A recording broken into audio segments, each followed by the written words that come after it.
What skills do you need to be a YouTuber? Having some skills will be helpful if you want to be successful. I mean, if you don't have any skills, I guess you could still be a YouTuber and just not succeed. I produce over a dozen different channels, and I've developed a good list of what some of the skills are that you'll need to succeed on YouTube.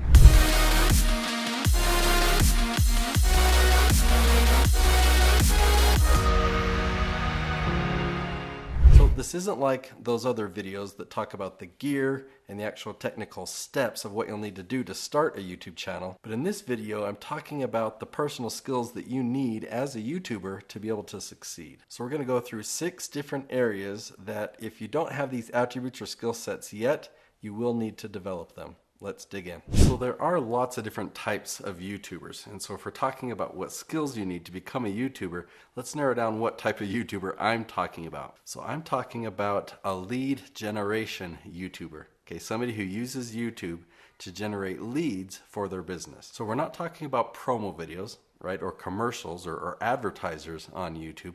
We're talking about people who make how-to content. They have expertise, right? They're answering questions or making how-to videos.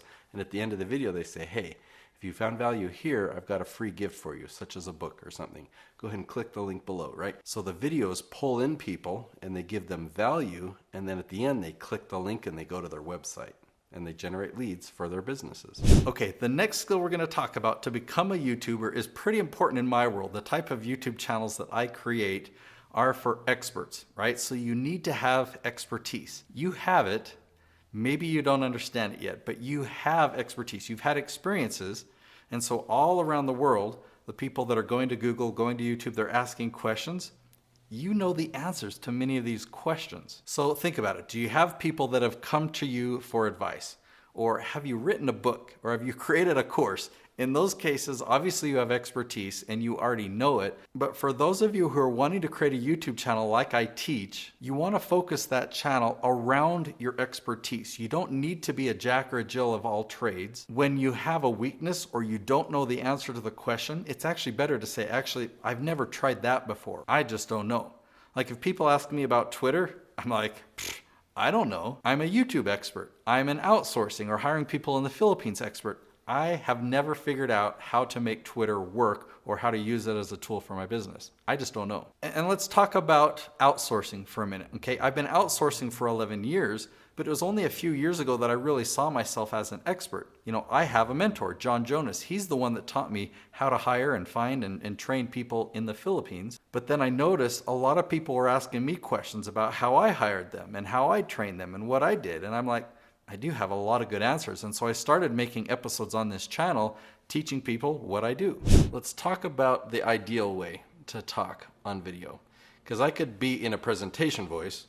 All right, the best way to talk on video is to pretend, I don't know, some people are really good at speaking on stage.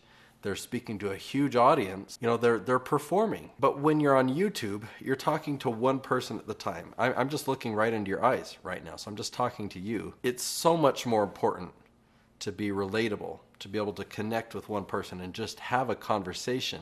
So much more important to do that than to perform, than to sound sing-songy or to sound like an official news reporter. Although you're not meeting them in person as they watch this YouTube video, and although I haven't met you, we're looking into each other's eyes and we are building a relationship because I'm giving you information here. I'm helping you out. I'm teaching, you know, I'm giving you value. And you have expertise. When you film these videos, you're going to be giving value to your audience and you're going to be building that relationship with them.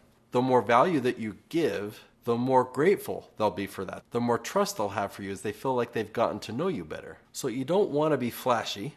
You don't want to be over the top. I'm thinking of a friend right now who started out his videos being very relatable, just having a conversation. Hey, come on into my home and I'll answer these questions. I'll share with you some of the knowledge that I have.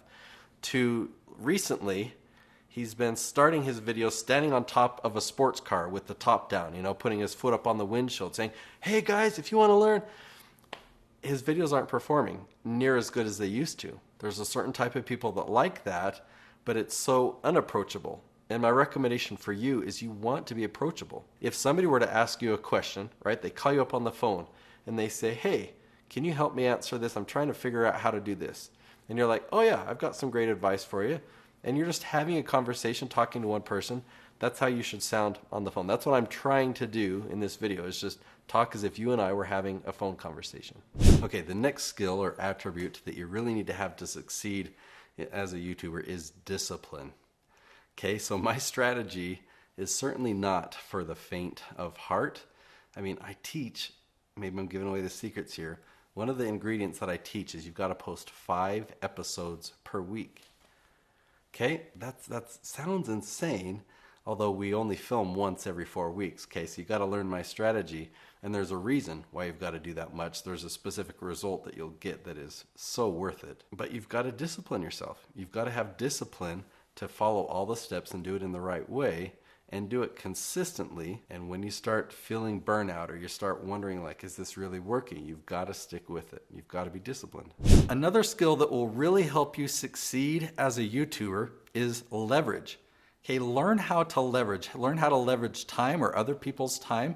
And I'm going to go back and talk about hiring people in the Philippines again, because I hire editors. We'll use that as an example. Filming 20 episodes in a day for my channel, or for the dozens of other YouTube channels that I produce, that's a lot of editing work that I would have to do if I had to do it all myself. But I've learned how to leverage the skills of other people, and I can hire them to do the editing for me. Now, if you've never hired somebody before, the thought of it can be daunting. It might seem scary or overwhelming. I know that I felt that way. Here's one thing to help.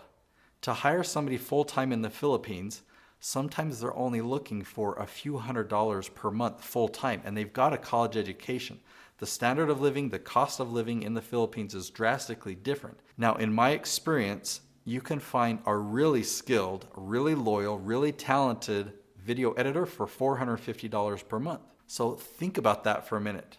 Somebody full-time. What time could you free up for yourself if you had somebody working for you 8 hours a day? Now, to explain what I mean a little bit more about leverage, okay, think about the franchise model that Ray Kroc created with McDonald's, okay?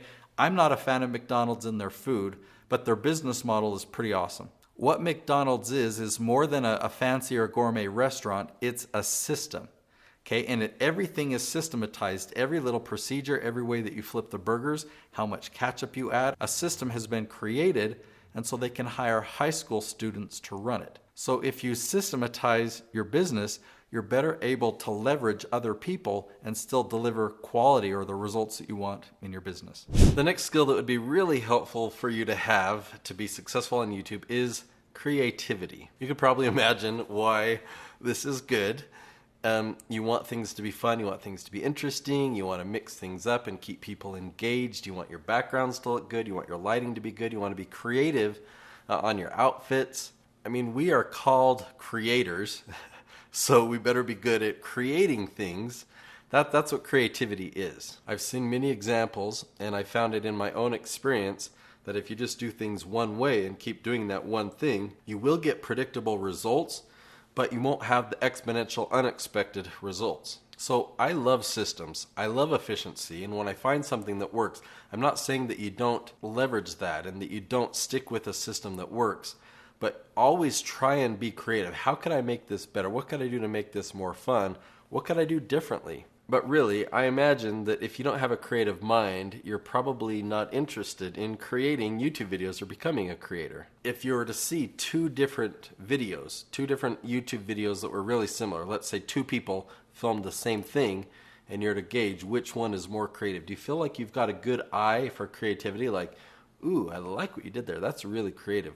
That's the type of stuff that will help your YouTube channel perform better and better. Okay, one last skill that I want to talk to you about that will help you really succeed. I mean, let's say you succeed at this level. To take it even higher than that, you've got to know how to interpret analytics. I go into the YouTube analytics daily, and I've been using it for many, many years, and I'm still learning new things that I can do. There is so much data there. YouTube really provides us nearly everything that we need to know how to succeed and how to get better and better results. The cool thing is they simplify it. The stuff that they show you on the dashboard or the first thing that they show you on the analytics screen, just start there and try to understand, okay, what is on the screen here and what does it mean? How can I use this to make my next video perform even better?